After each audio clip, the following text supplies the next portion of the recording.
Hi, Mrs. Cole's class. I'm Addie's mom, and I am going to read you a Valentine's Day story called Somebody Loves You, Mr. Hatch. It's by Eileen Spinelli, and pictures are by Paul Yalowitz. Somebody loves you, Mr. Hatch.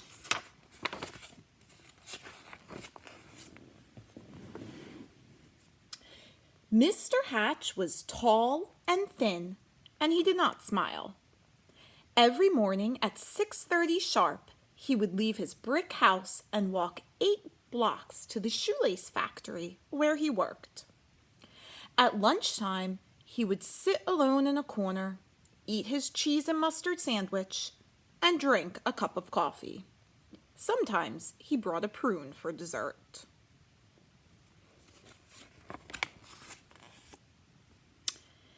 After work, he would make 2 stops at the newsstand to get the paper and at the grocery store to buy a fresh turkey wing for his supper. After supper, he read the paper, took a shower, and went to bed early. He keeps to himself. That's what everyone said about Mr. Hatch.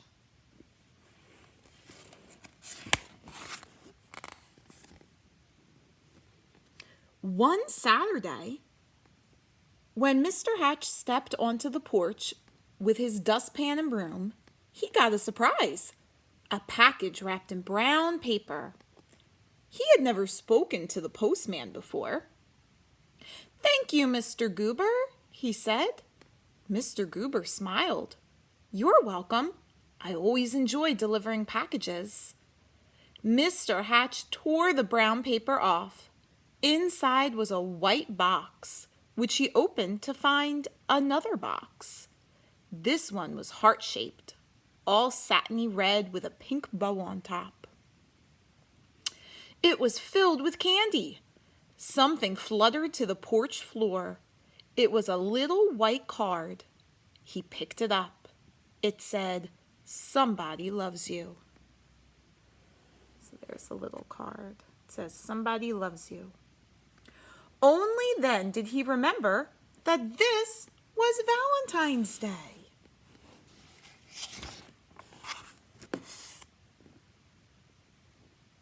Mr. Hatch wondered and wondered. Now who sent this to me?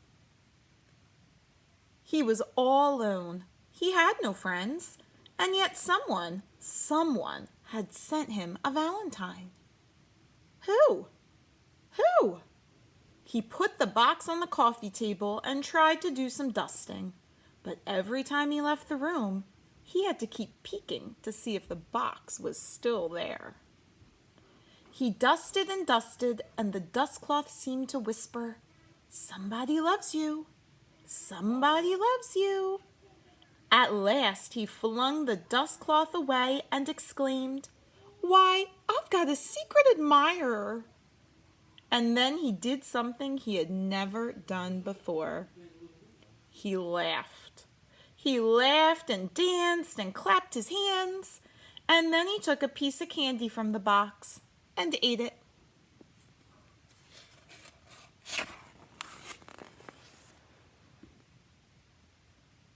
Mr. Hatch changed his shirt and found some old aftershave in the bottom drawer.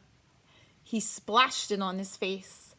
He picked out a yellow tie with blue polka dots and put it on. And then he went for a walk. Maybe, he thought, I will meet the person who sent me the candy.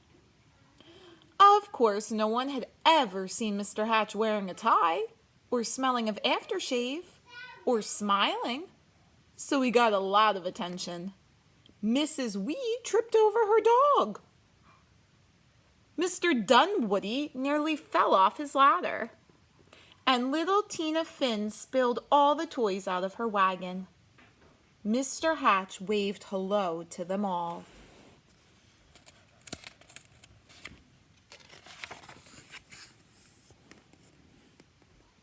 On Monday, it was back to work. At lunchtime, Mr. Hatch sat in the middle of the cafeteria. He spoke to everyone and passed out chocolates from his heart box. On the way home, as usual, he stopped at the newsstand. Mr. Smith handed him the usual newspaper. "I think I'll have a pack of mints," said Mr. Hatch, not as usual. Mr. Smith was shocked. "Was that you speaking, Mr. Hatch?" "Indeed it was," said Mr. Hatch. "I said I would also like a pack of mints. And if you don't mind my saying so, Mr. Smith, you don't look very well today." Mr. Smith recovered from his shock to reply, "You are right. I don't feel very well. I have a cold. I was supposed to go to the doctor's this afternoon, but this stand has been so busy I haven't had the time." Mr. Hatch smiled. "Why, I'd be happy to watch this stand for you while you go." Mr. Smith could hardly believe his ears. "You would?" "Certainly. Just show me what to do." And so Mr. Hatch ran the newsstand for an hour. He wondered if any of the women who stopped to buy a paper or a magazine or a candy bar had sent him the mysterious Valentine.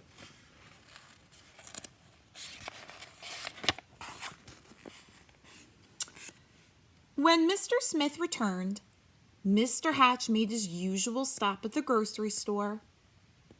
"I'm a little tired of turkey wings," he told Mr. Todd. "I think I'll have a nice fresh slice of ham." Mr. Todd weighed the meat and wrapped it.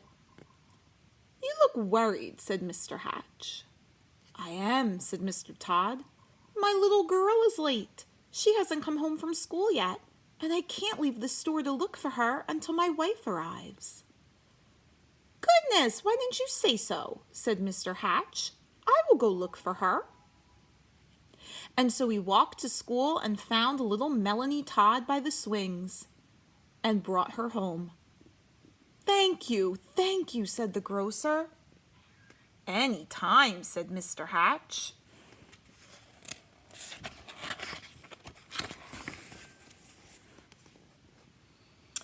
After supper, Mr. Hatch did not bother to read the paper.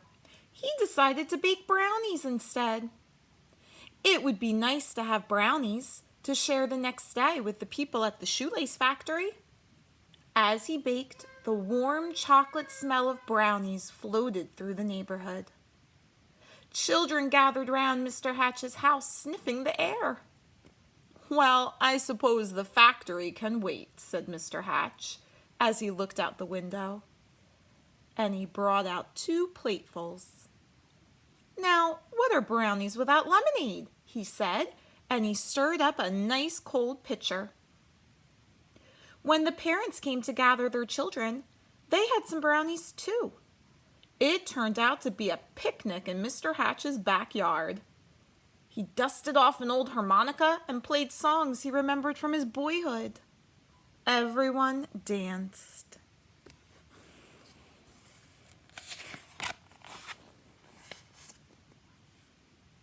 And so the days and weeks went by.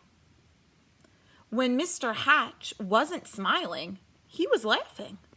And when he wasn't laughing, he was helping someone. And when he wasn't helping someone, he was having a party in his yard or on his porch. Then one afternoon, Mr. Goober, the postman, came to his door. His face was very serious. "Come in, Mr. Goober," said Mr. Hatch. "You look upset." "I am upset," he said. "I made a mistake some time ago. My supervisor is very angry with me. Do you... "Yes, Mr. Goober, what is it?" "Do you recall the package I delivered to you on Valentine's Day, I think it was?" "Yes, I believe so," replied Mr. Hatch, beginning to feel a little uneasy. "I don't suppose you still have it," said Mr. Goober sadly. "As a matter of fact," said Mr. Hatch, "I still have the box. The candy is gone, though." "Why do you ask?" The postman took a deep breath. I'm afraid I delivered it to the wrong address. It was supposed to go to another house.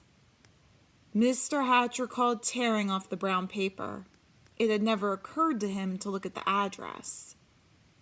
He fetched the heart-shaped box and the pink bow and gave them to the postman. I do hope your supervisor won't be too angry with you now. The postman was heading down the sidewalk when Mr. Hatch called from his porch. Mr. Goober, I forgot something. He gave the postman the little white card. It says, somebody loves you.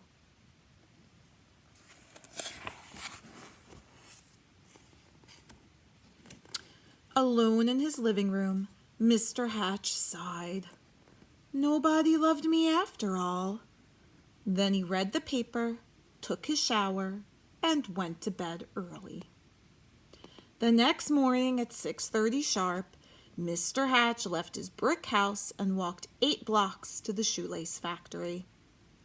At lunchtime, he sat in the corner all by himself, ate his cheese and mustard sandwich, and drank a cup of coffee.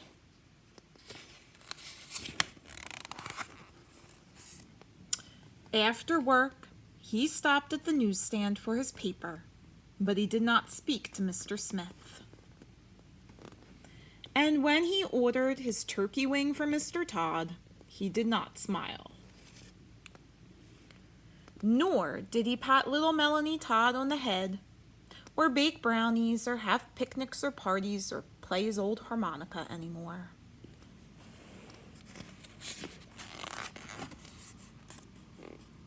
Everyone whispered, "What's wrong with Mr. Hatch?" Mr. Goober, the postman, told them. "We love Mr. Hatch," insisted Mr. and Mrs. Dunwoody. "He gave us flowers for our garden. He helped to mend our back fence." Mrs. Weed nodded. "I love him too. He saved his bones for my dog Ruffy." Ruffy barked. She loved Mr. Hatch too. Mr. Smith told everyone how Mr. Hatch had watched his newsstand so he could visit the doctor. And Mr. Todd told everyone how Mr. Hatch had found his little girl. All the children in the neighborhood remembered Mr. Hatch's wonderful brownies and lemonade, and most of all his laughter. "Poor Mr. Hatch," they said. "What can we do?" Then Mr. Goober announced, "I have an idea."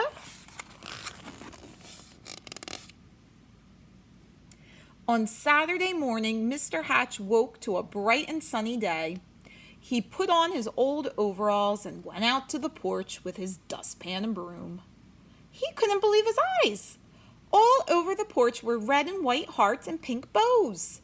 There were boxes of candy on the chairs and yellow streamers flowing from the ceiling. And sticking up out of his mailbox was a shining silver harmonica. The front yard was filled with people, happy, smiling people. They were holding up a huge sign with hand-painted letters.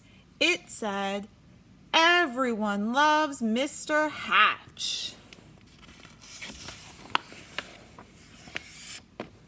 Mr. Hatch dabbed at a tear with his handkerchief. "I do believe," he sniffed, "somebody loves me after all." And then he smiled, and then he laughed, and then he hurried down to be with his friends. So, as you can see from this story, one lesson we can learn is that sometimes the simplest, smallest act of kindness can really make someone's day and has the potential to let them know just how special they are. So maybe this Valentine's Day, if you have the time, you can make a Valentine for someone, maybe a neighbor or a teacher or a friend or a parent, to let them know how special they are to you, because you never know who needs to hear it. Happy Valentine's Day!